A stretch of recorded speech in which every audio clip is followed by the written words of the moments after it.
নমস্কার বন্ধুরা, কেমন আছো সবাই? আশা করি তোমরা সবাই ভালো আছো। আজকে আমি বানালাম মশলা বেগুন। আশা করি তোমাদের ভালো লাগবে। পুরো ভিডিওটা দেখার অনুরোধ করছি।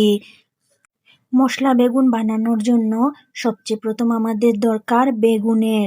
তার জন্য দেখো এখানে আমি নিয়েছি বেগুন। এখানে আমি 4টা একই সাইজের বেগুন নিয়েছি, আর মধ্যে দেখে চিড়ে নিয়েছি, আর ভিতরটা দেখে নিয়েছি পোকা আছে কিনা।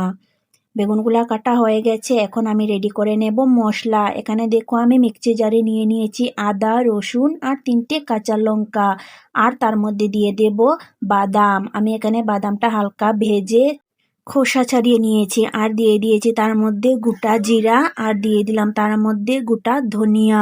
এটা দেওয়ার পর আমি তার মধ্যে 1 চামচ হলুদের গুঁড়ো, আর দিয়ে দেব 1 চামচ থেকে অল্প কম মরিচের গুঁড়ো। এটা দেওয়ার পর আমি তার মধ্যে অল্প একটু জল দিয়ে দেব পরিমাণ মতো। এই জলটা দেওয়ার পর এই মিক্সচার গ্রাইন্ডারটা বন্ধ করে আমি এটার একটা স্মুথ পেস্ট বানিয়ে নেব। আপনি আপনার পরিমাণ মতো জলের মাত্রাটা কম বেশি করে দিতে পারেন। এই যে দেখেন আমি এখানে একদম একটা স্মুথ পেস্ট বানিয়ে রেডি করে নিয়েছি। তারপর আমি কড়াই গরম করার জন্য বসিয়ে দিয়েছি। কড়াইটা গরম হয়ে গেছে, আর এখন আমি তার মধ্যে অ্যাড করে দেব বেশ কিছু পরিমাণ সাদা তেল।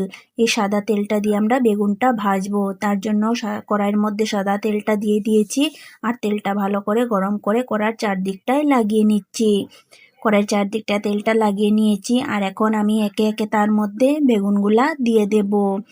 এখানে আমি 4টাই বেগুন একসাথে দিয়ে দিয়েছি, আর এটাকে একটু নেড়েচেড়ে এটা একটা ভাজা করে নেব।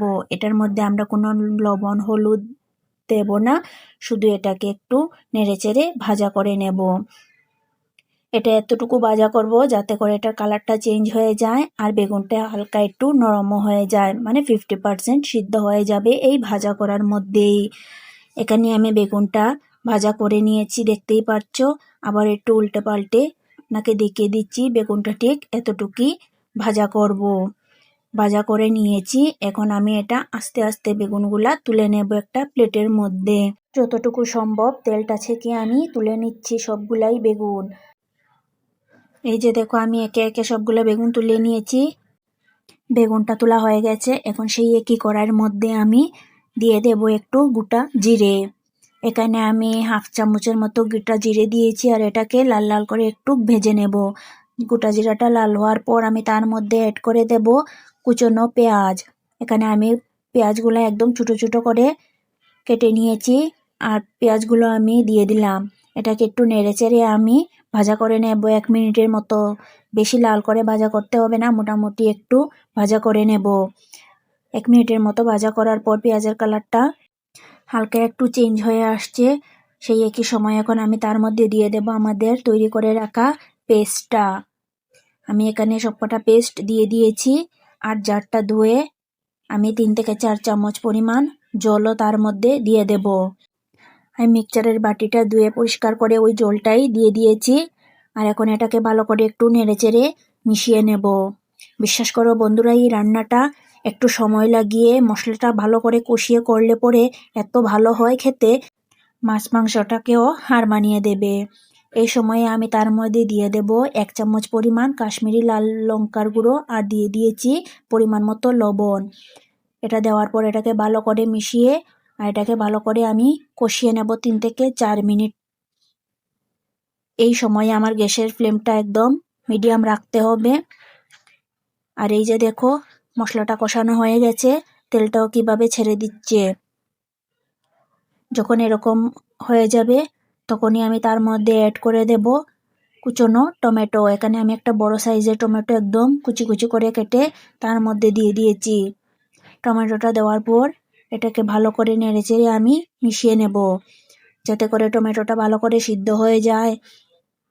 এটাকে ভালো করে মিশিয়ে নিয়েছি, আর এখন এটাকে আমি ঢাকনা দিয়ে 2 থেকে 3 মিনিট মিডিয়াম লোতে রান্না করে নেব। 2 থেকে 3 মিনিট পর এই যে ঢাকনা সরানোর পর দেখা যাচ্ছে যে টমেটোটা একদম সিদ্ধ হয়ে গেছে। টমেটোটা সিদ্ধ হওয়ার পর এটাকে ভালো করে নেড়েচেড়ে আমি মিশিয়ে নিচ্ছি, আর দেখতেই পাচ্ছ টমেটোটা গলে গেছে, আর সবকটা মশলাও একসাথে কষানো হয়ে গেছে। এটা কষানোর পর আমি এখন তার মধ্যে দিয়ে দেব গরম জল। আমি এখানে গরম জলটা করে রেখেছিলাম, এটাই দিয়ে দিচ্ছি। আমি এখানে 1 থেকে 1.5 কাপ পরিমাণ গরম জল এড করে দেব। আর হ্যাঁ, এই রান্না করার সময় গরম জলটাই ব্যবহার করতে হবে। গরম জলটা দেওয়ার পর এটাকে আমি ভালো করে মিশিয়ে নিচ্ছি আর গ্রেভিটাও চেক করে নিচ্ছি। যদি আপনার মনে হয় একটু কম বেশি হয়েছে তাইলে আপনি আরও একটু জল অ্যাড করতে পারেন। আমার মনে হচ্ছে এখানে গ্রেভিটা একটু বেশি ঘন হয়ে গেছে, তার জন্য আমি এখানে আরও অল্প একটু জল দিয়ে দিয়েছি। জলটা দেওয়ার পর এটাকে শুধু একটু বলক ওঠা পর্যন্ত জাল করে নেব। এখানে আমি গ্যাসের ফ্লেমটা হাই করে জাল করে নিচ্ছি। জালটা ওঠার পর আমি তার মধ্যে দিয়ে দেব 1/2 চামচ পরিমাণ কস্তুরি মেথি। এখানে আমি হাতের মধ্যে নিয়ে কস্তুরি মেথিটা একটু গুঁড়ো করে দিয়ে দিয়েছি। কস্তুরি মেথিটা দেওয়ার পর এখন আমি শুধু তার মধ্যে দিয়ে দেব আমাদের ভেজে রাখা বেগুনগুলো। আমি সবকটা বেগুন সুন্দর করে গ্রেভির মধ্যে দিয়ে দিয়েছি। বেগুনগুলো দেওয়ার পর একটু হালকা হাতে এটাকে মিশিয়ে নিচ্ছি। এটাকে ভালো করে নেড়েচেড়ে আমি মিশিয়ে নিলাম। মিশিয়ে নেওয়ার পর এটাকে আমি ঢাকনা দিয়ে 10 থেকে 12 মিনিট একদম মিডিয়াম আঁচের মধ্যে রান্না করে নেব। এটা মিডিয়াম আঁচের মধ্যে রান্না করলে পরে এটা টেস্টটা একদম দ্বিগুণ হয়ে যায়।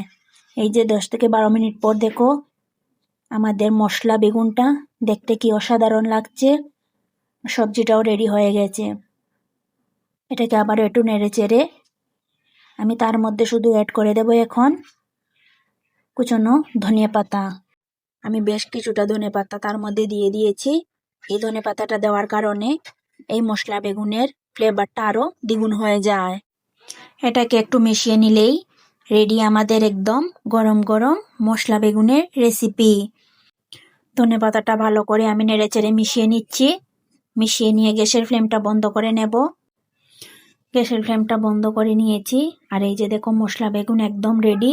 এখন শুধু এটাকে গরম গরম সার্ভ করার পালা। উপর থেকে একটু ধনিয়া পাতা দিয়ে আমি এটাকে সার্ভ করে দিলাম। দেখুন দেখতে কি অসাধারণ লাগছে। আর আমার এই ভিডিওটা কেমন হলো অবশ্যই আমাকে জানাবে। আর যদি ভালো লেগে থাকে তাহলে একটা লাইক আর চ্যানেলটাকে সাবস্ক্রাইব করে নেবে। আবারও দেখা হচ্ছে অন্য ভিডিওতে। টাটা।